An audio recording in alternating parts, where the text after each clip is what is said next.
Hey again there, guys. Peace still reigns in the land of Tianchi, so there's not too many big battles, but there is this one in the me continuing to munch on the remains of Raga here.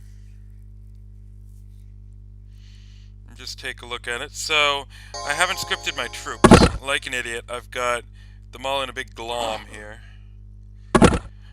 And he has a whole lot of province defense.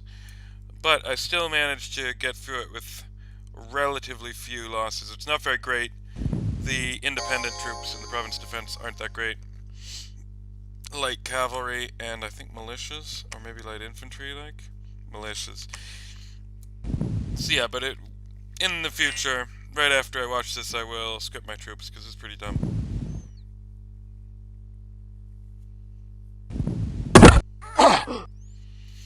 Yep, Wind Guide still does its work. These guys could have definitely done with being in a line over here, though. They're charging like idiots.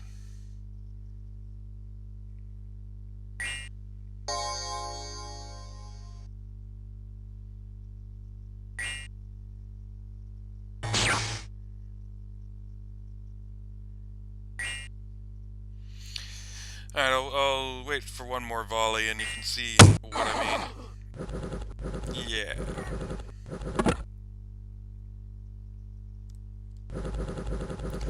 Yeah, I guess he has province defense in his elephants in his province defense.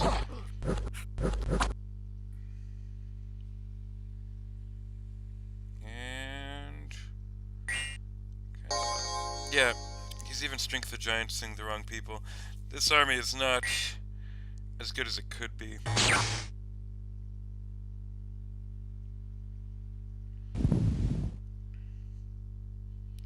But the destruction, at least, is hitting more or less the right spot. Yeah, that's more or less what happens to them. But it means I need to re-script this army over here, which I'll do in a minute. But yeah, if you see, he's down to literally 3 provinces left, so no big deal. These are my wounded. I have a general who's bringing wounded holies home to be healed, which is useful of him. They don't really need reinforced quite yet. I mean, they just won a battle without scripting, so I think they'll be alright.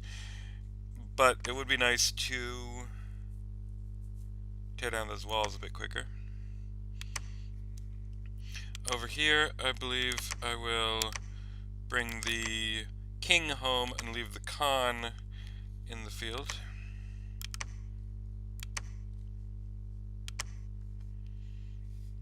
And another thing I'm going to need to script is actually this big battle that we're all about to see next turn. I'm going to bring a whole wad of troops. I've played the turn off camera and I'm replaying it here for you. And I actually had a clever idea, which is to send my new immortal to join the fray. And it's in my dominion, so he'll live. And he has a different set of paths from the mages I have right here, actually, so it will be quite good to send him down, take a wee look. And on the same note, I'm going to bring Thunderer here down as well, because he'll claim the throne for me. So that's 2 battles that I'm going to need to script up. And I think that'll be it next turn if no one invades me, because my other battles, I'm actually wanting to take the fight to this little batch of independence over here. I think I should be able to grab it, or at least grab a bit of it, like. Seems to have been waiting around for a while. And to do that, I'm going to bring a Khan, which I just produced. I'm going to bring an Amazon, and I'm going to bring these batch of horsies that were just dicking around up here in the north.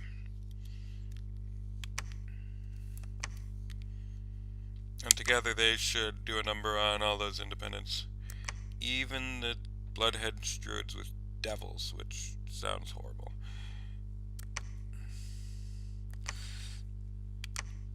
So yeah, peacetime is the time to conquer the Greys. that's exactly what I'm doing. Even with my hammers over here,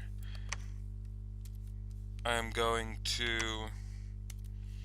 I've decided, well, even last turn, I've switched to full-on creating thugs now with the hammers. And instead of doing 2 bits of a thug last turn and another battle mage, I've just decided to go...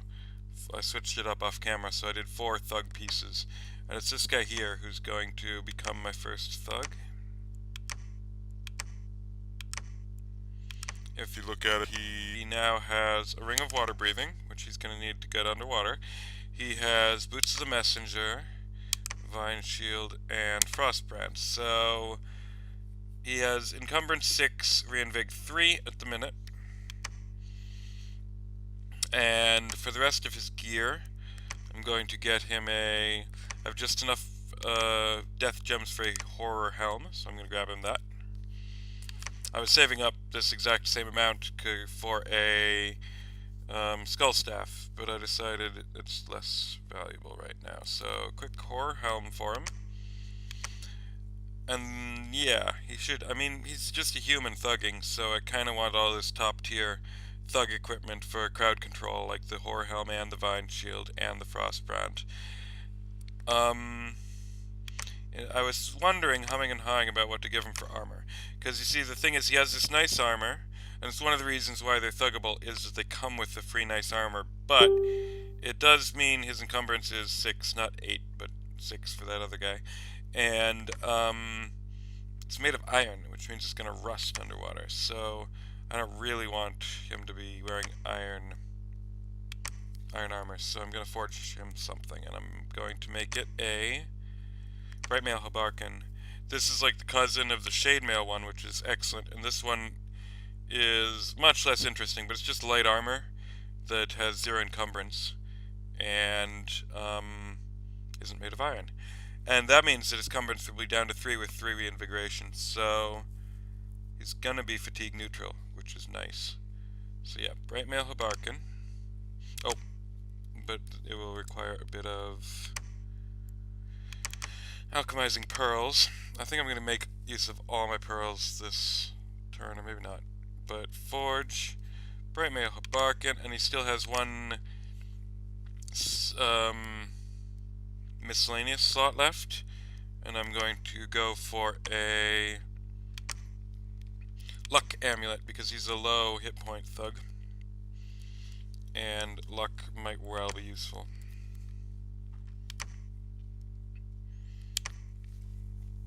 Alright, and that's 1 hammer left over. Doesn't really matter what I do with it, but it'll make a start on the next thug. So I'm going to grab a Vine Shield. Okay, now, so next turn I'm going to have a thug ready to go. But the problem is, these ichthyds, which I'm completely surrounded by ichthyds, are not really easy to thug, or easy to beat with a thug. That's why I'm gonna get 2 dudes. I'm hoping that the 2 of them combined might be able to deal with the ichthyds. But up here, in between me and Micklin, there's a really easy water in these, so I'm gonna actually try to go for that. Although, actually, another thing that I'm gonna do, which I probably should have mentioned, is... Oh, okay. Yeah, the idea will be next turn's thug will end up in there. But, now, let me tell you about my production this turn. I'm still gonna keep going on these here archers for another minute. I mean, it's not gonna hurt to have a few extra archers. What I am gonna do is change this to producing Masters of the Way, both these northern forts, because I'm going back to investing in infrastructure instead of troops right now, and so I don't really need the battle mages. I have a good stockpile, but what I would quite like is some of these more useful masters. So since I want the masters anyway, it's a nice way to grab a bit of gold, which I can use to start a castle right here. And I'm going to start that castle, and I'm going to start this castle during the interwar period here. So I'm going to get 2 extra castles. This one is just nice. It's a decent income for a small province. It's on some crossbows. It's a nice wee spot for a castle, so I'm going to grab it.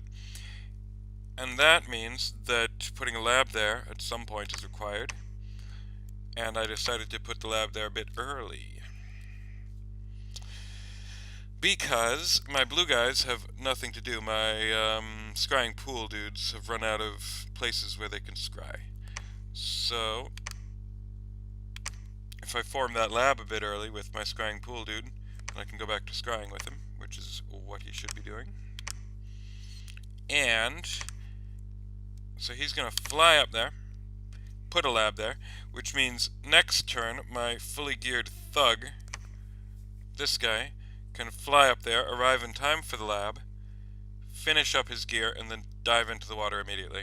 So that's what I'm going to be doing. And I should have ample extra gold for it, because this turn I'm building a bloody fort, and next turn I'm not.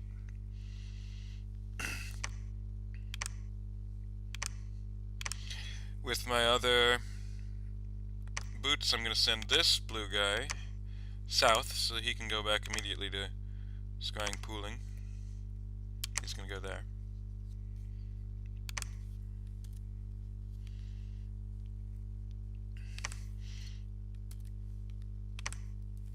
I don't have any leftover death gems, so all my little death buddies are going to research. This guy's just finished up his site searching. He found nothing in either of those 2 places, or there. I'm still, desperate for Earth. But, well, yeah. But he's back to the research. It's nice to have an Astral 2 in this fort where I can't produce them naturally.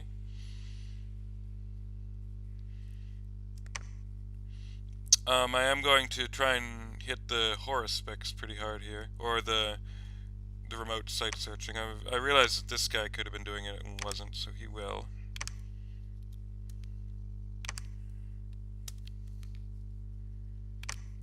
Just blast the entire world with Horus specs. Sounds good. I'm gonna also do a augury. I think augury, of course, is going to be extra juicy because I haven't even searched fire. But the Bonelands might well have a fire site. And I'm going to also fire off an arcane probing, bringing up to 5 remote site searches. So this remote searching, I'm basically like squeezing the last water out of a rag, but squeezing the last few sites out of my domain. And it's quite excellent for that. Arcane probing. Whatever. And yeah, I still have a pearl left. No problem. Yeah, no new... Well, I mean, a couple of new wee strats here, but it should be more or less all of them this turn. I will need to move some people around a little bit. I'm going to move one of these ladies up north. They get produced right next to the capital. Better to have them not in the capital.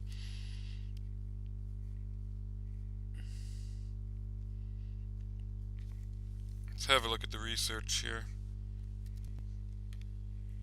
Okay, Thaumaturgy 4 is nigh. Then I will grab enchantment. I'll be halfway there next turn. I should be able to get it.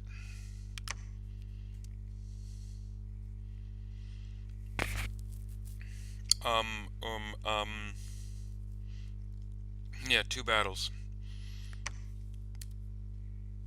These guys.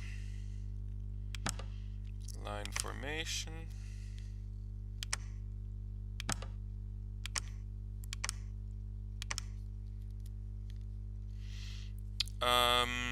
These will go closest.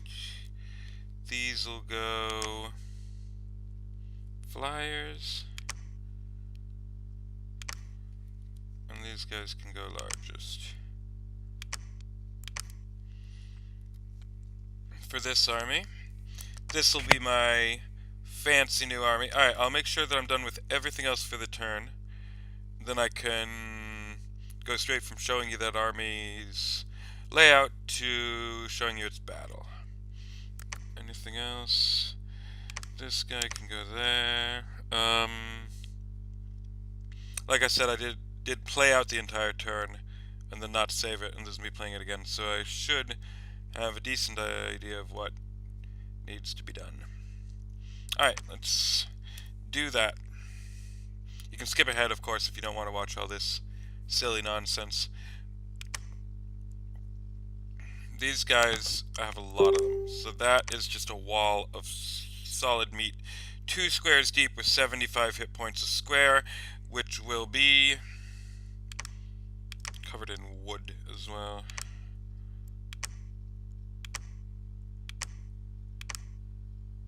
Pretty awesome. So there's a wall of wood, basically, in front of this entire army. It's pretty nice. Archers, might as well have them stand in a line so that they don't, so I can have everything nice and forward. They will fire closest, I believe. Now, this army does not have any cavalry, which is quite funny. In a real battle, I would be bringing in cavalry as well. But this is just kind of showing off my new strat, I guess, against a relatively easy enough enemy. These guys will fire... What can they fire? Large monsters, just in case there are any. Okay. I have some... Now it is true that my wooden guys do very little damage. When you hit them for the first time, they shock you. But with their claws, they can't do anything. So these guys will stand around behind, fill up any gaps, and actually start dealing damage from through those gaps. Hold and attack closest.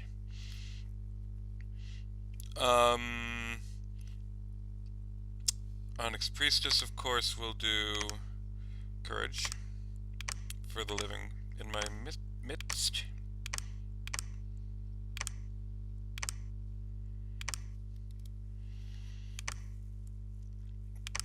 Quite a lot of buff spells coming down here.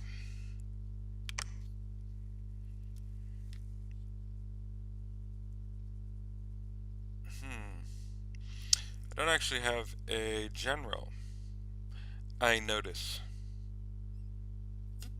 It's a bit of a shame. I'm wondering if I should somehow try and turn these guys into an archer shield. I think I might. Just like that. They might die, but I want them dead anyway. Like I said, they're old tech at this point. The illusionist, of course, will throw down Wind Guide, what he's here for, and then he will... Still Breath any good? Nah, it's a bit short range. Alright, I will just keep doing lightning bolts. Why not?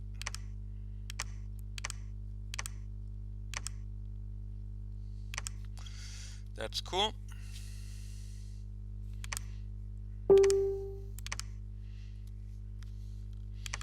Smite Cannon, I'll actually do a couple of sermons, or like one sermon here, just because I only have one other sermon guy.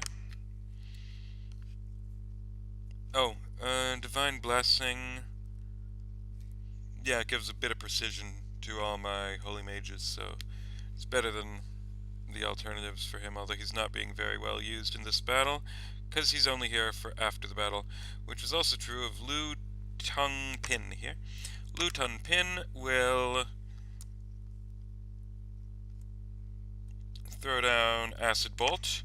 It's basically a fireball, but it's like a armor-piercing fireball, so pretty good. Again, I'm sure there's much stronger things that he could hypothetically do if I had the research and all, but he's really here to site search anyway. Bit of evocation's fine. Now I have 2 Ancestor Smiths.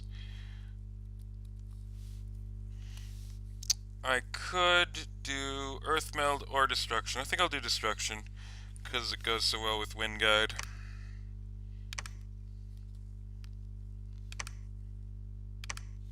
Kinda hurt.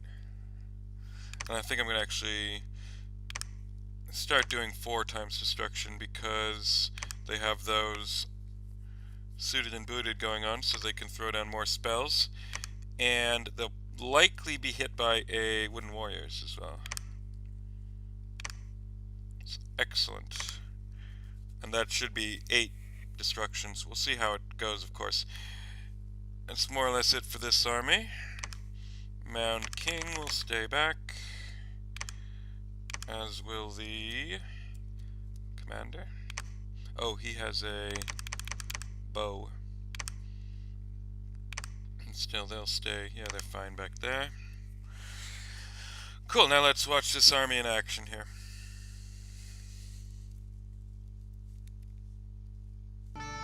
Alright, without any further ado, the third battle in Faldenberg. Let's have a look.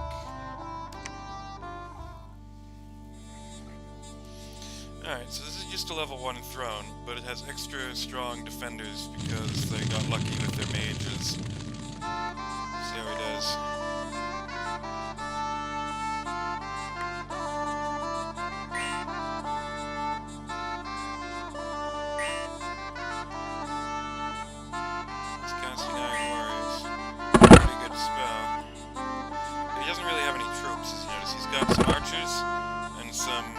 Guards for his mages. It's basically a battle of mages. But my guys over here should be pretty decent.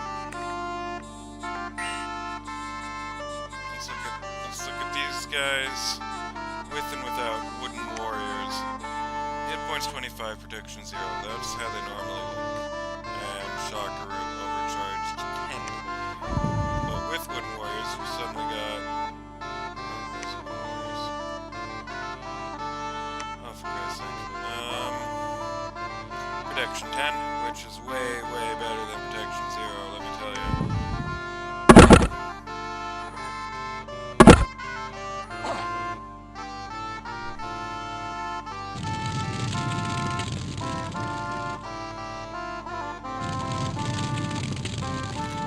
Fireflies, which is a completely worthless spell.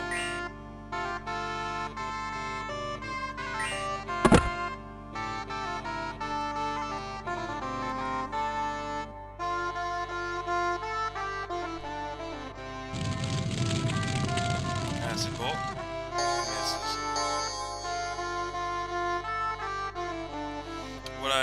I mean, it's fun to try out my new army and all, but what I really should do is just have a glom of light cavalry charge his mages here.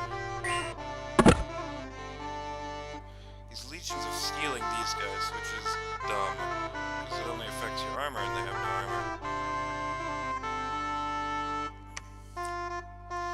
And I think I somehow have set them to not hold, to just attack here. Which, if I did, I was stupid. Spent so long optimizing my army setup and then I didn't even hold, I just attacked. The problem is with these fire mages, the Wooden Warriors is counterproductive. I mean, I don't think I'm going to lose, but this is definitely not the right army to be doing this battle with, unfortunately. Also, they're using Iron Warriors because there's no destruction. There's no destruction because these guys are too far away, and the real threats aren't even armored, so... I forgot just how, without troops, these mages truly were, or else I would have scripted a bit differently here. But yeah, it's good to see my terrifying wall of summoned meat.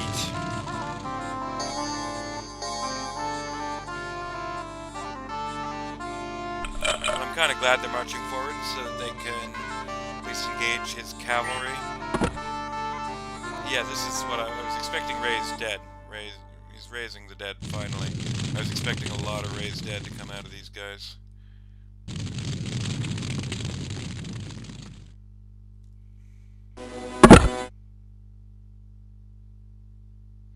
Solar rays. That's the other big hindrance of these guys, is that they're undead and they have a magic resistance of 4.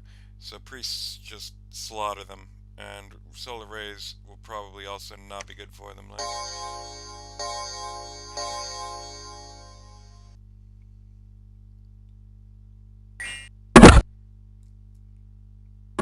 I think I just hit a mage there. Yep, 1 mage is down. Excellent. 3 more to go. But now he started off with falling fires. And yeah, there's a reason why I get so many of them, is that they die in droves. But it's 6 to the gem, which is 300. What is it? 6 is 150 hit points to the gem. Pretty good.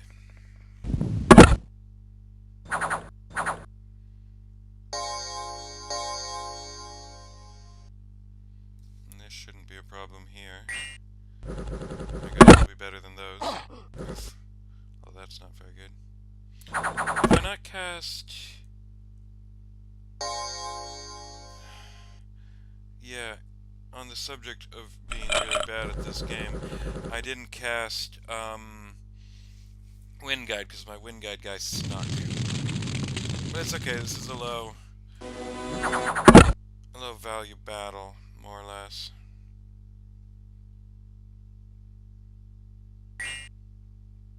I might lose. That would be embarrassing.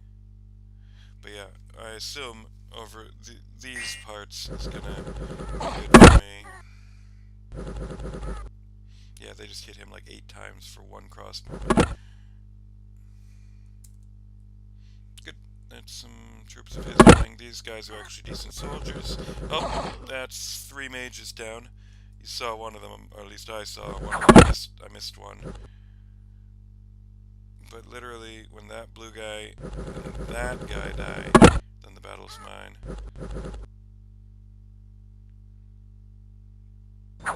Yep, he's run, we got it. But yeah, that's more or less it, and if I have actual stuff to stand behind that wall of meat, it can work out pretty well.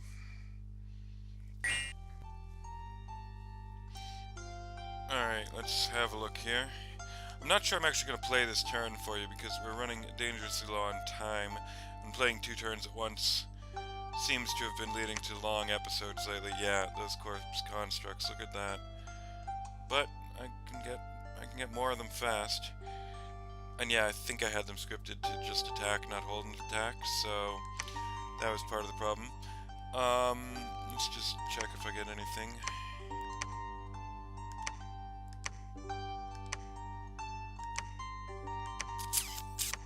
Nope, nothing, damn. Oh, and I forgot to put any province defense in Earth Shore Desert. Oops. I guess we'll watch this.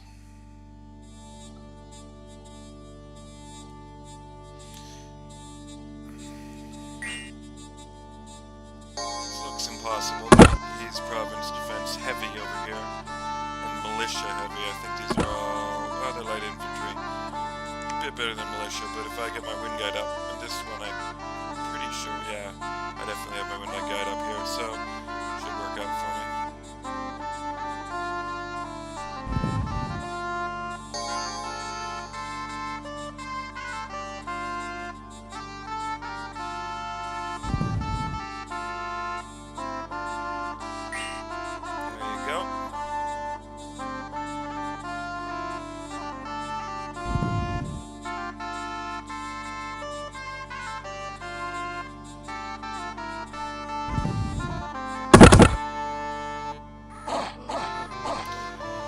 Yeah, bit of that. Excuse me.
front lines do against each other here. Strength of giants, some destruction. Should be pretty good.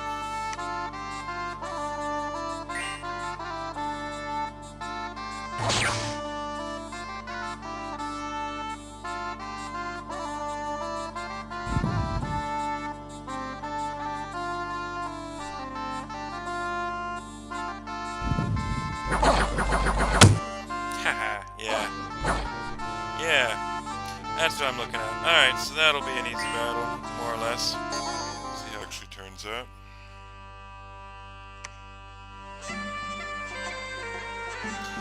Yeah, I win. I don't actually kill too much of his troops, but a lot of that glom was province defense, and I slaughtered them.